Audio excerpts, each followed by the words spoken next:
amazing platform Teaching and Education. Today I am going to discuss some important general science question for CNET exam, ROHS, AIMS nursing and other competitive exam. In this video I am going to discuss 15 important question of physics for upcoming medical entrance exam. So let's start the discussion of the questions.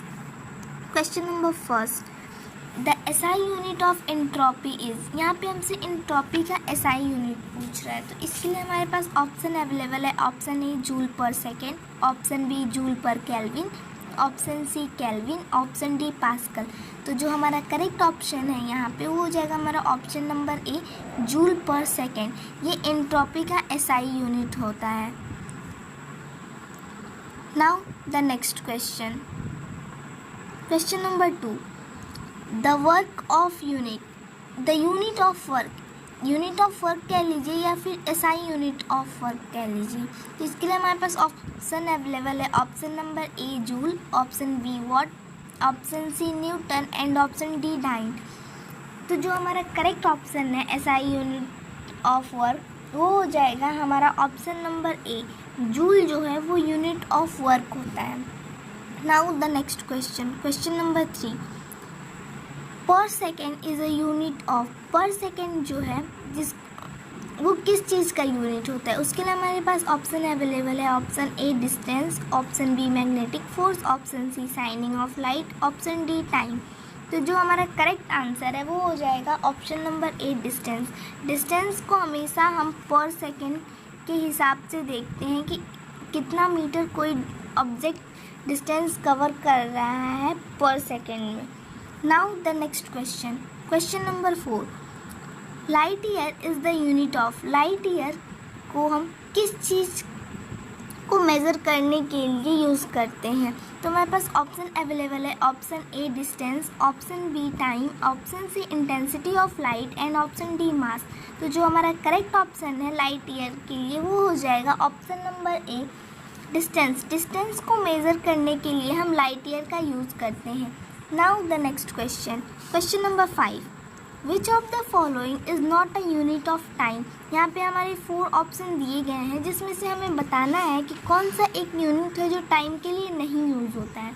तो हमारा option A है leap year, option B है light year, option C है lunar month and option D है none of these. तो जो हमारा correct option है वो हो जाएगा लूनर मंथ। लूनर मंथ जो है वो टाइम का यूनिट नहीं है। Now the next question, question number 6, which of the following is not matched correctly. यहाँ पे हमारे पास 4 ऑप्शन दिए हैं, इसमें से पूछ रहा है कि कौन सा जो मैच्ड है वो करेक्ट नहीं है। तो हमारा ऑप्शन ए है यहाँ पे डेसिबल। ये यूनिट जो है डेसिबल यूनिट जो है वो साउंड के लिए यूज़ होता है। नॉटिकल माइल्स ये डिस्टेंस को मेज़र करने के लिए होता है। हॉर्स पावर ये पावर का जो है वो यूनिट है। और यहाँ पे है सेल्सियस यूनिट ऑफ हीट। तो जो हमारा यहाँ पे करेक्ट ऑप्शन हो जाएगा, क्योंकि यहाँ पे रॉन्ग पूछा है कि कौन सा रॉन्ग मैच्ड है, तो हमारे उस अकॉर्डिंग जो राइट ऑप्शन होगा वो होगा option number D Celsius unit of heat. Celsius हम टेम्परेचर मेज़र करने के लिए यूज़ करते हैं, ना कि हीट मेज़र करने के लिए यूज़ करते हैं। Now the next question, question number 7, the unit of magnetic flux. हमें मैग्नेटिक फ्लक्स का यूनिट बताना है। उसके लिए हमारे पास ऑप्शन ए है वेबर, ऑप्शन बी है weber per metre, option C है weber per ampere and option D है वेबर पर सेकेंड। तो जो हमारा करेक्ट ऑप्शन है वो हो जाएगा ऑप्शन नंबर ए वेबर। ये मैग्नेटिक फ्लक्स का एसआई यूनिट कह लीजिए या फिर यूनिट कह लीजिए, ये होता है। Now the next question, question number 8, the SI unit of Young modulus of elasticity. Young's modulus of elasticity का हमसे एसआई यूनिट पूछा है। उसके लिए हमारे पास ऑप्शन है। Option A dyne per centimetre, option B newton metre square, option C newton metre, option D newton per second. तो इसका हमारा जो करेक्ट ऑप्शन है वो हो जाएगा ऑप्शन नंबर बी न्यूटन पर मीटर स्क्वायर। इसको हम पास्कल भी बोलते हैं। Now the next question, question number 9, which of the following is a vector quantity. यहाँ पे हमारे पास 4 ऑप्शन अवेलेबल हैं जिसमें से हमें बताना है कि कौन सा एक टर्म है जो वेक्टर क्वांटिटी है। तो ऑप्शन ए हमारा है energy, option B momentum, option C moment of inertia and option D all of the above. Energy ये एक स्केलर क्वांटिटी होती है। मोमेंटम ये हमारी जो ऑप्शन बी है ये हमारा करेक्ट हो जाएगा क्योंकि मोमेंटम जो है एक वेक्टर क्वांटिटी होती है। इसके पास मैग्नीट्यूड के साथ साथ डायरेक्शन भी अवेलेबल होता है। Now the next question number 10, lumen is the unit of. Lumen जो है वो किस चीज़ का यूनिट है, उसके लिए हमारे पास ऑप्शन अवेलेबल है। Option A luminous intensity, option B luminous flux, option C both, option D none of the above. तो जो हमारा करेक्ट ऑप्शन है वो हो जाएगा ऑप्शन नंबर बी। ल्यूमेन जो है वो ल्यूमिनस फ्लक्स का यूनिट होता है। Now the next question number 11, candela is the unit of. Candela जो है वो किस चीज़ का यूनिट है। यहाँ पे हमारे पास ऑप्शन है A luminous flux, option B luminous effect, option C luminous pressure, option D luminous intensity. तो जो हमारा करेक्ट ऑप्शन है क्वेश्चन नंबर 11 जिसमें पूछा है कैंडिला का यूनिट, उसका जो करेक्ट ऑप्शन है वो हमारा हो जाएगा option number D luminous intensity. Now the next question number 12, the body executing free fall motion. यहाँ से हमसे फ्री फॉल मोशन पूछ रहा है तो हमारा ऑप्शन है यहाँ पे option A equal momentum, option B equal velocity, option C equal acceleration, option D equal force. तो जो हमारा करेक्ट ऑप्शन है वो हो जाएगा इक्वल एक्सेलरेशन। अगर कोई बॉडी फ्री फॉल मोशन करती है तो उसकी जो एक्सेलरेशन होती है वो इक्वल होती है। Now the next question number 13, rocket operates on the principle of.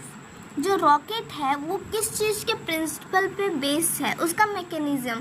तो यहाँ पे हमारे पास ऑप्शन ए है एनर्जी कंजर्वेशन, ऑप्शन बी है बर्नौली थ्योरम, ऑप्शन सी है अवोगाड्रोस कंसेप्ट, ऑप्शन डी है मोमेंटम कंजर्वेशन। तो जो हमारा करेक्ट ऑप्शन हो जाएगा वो हो जाएगा डी मोमेंटम कंजर्वेशन। जो रॉकेट है वो हमेशा मोमेंटम कंजर्वेशन के प्रिंसिपल पे वर्क करता है। Now the next question number 14, force is a product of. Force जो है वो किस चीज़ का प्रोडक्ट होता है। तो यहाँ हमारे पास ऑप्शन है, option A mass and velocity, option B mass and acceleration, option C weight and velocity, option D weight and acceleration. तो जो हमारा करेक्ट ऑप्शन है वो हो जाएगा मास एंड एक्सेलरेशन क्योंकि फोर्स का फॉर्मूला ही होता है mass into acceleration m/a। Now the next question number 15, water has its maximum density at. हमें वाटर का मैक्सिमम डेंसिटी बताना है तो इसके लिए हमारे पास ऑप्शन है, ऑप्शन है 100 degree Celsius, option B 4 degree Celsius, option C 0 degree Celsius, option D -4 degree Celsius. तो जैसे कि हम जानते हैं कि 100 डिग्री सेल्सियस तो बॉइलिंग पॉइंट होती है वाटर की, 4 डिग्री सेल्सियस इसको हम मैक्सिमम डेंसिटी बोल सकते हैं क्योंकि 0 डिग्री सेल्सियस जो है वो फ्रीजिंग पॉइंट हो जाती है और -4 डिग्री वो जो वाटर है वो सॉलिड में चेंज हो चुका रहता है। तो इसके अकॉर्डिंग हमारा जो करेक्ट ऑप्शन है वो है option number B 4 degree Celsius. इस पे वाटर की जो डेंसिटी होती है वो मैक्सिमम होती है। Thank you. For more question practice, please like, share and subscribe our channel. Thank you.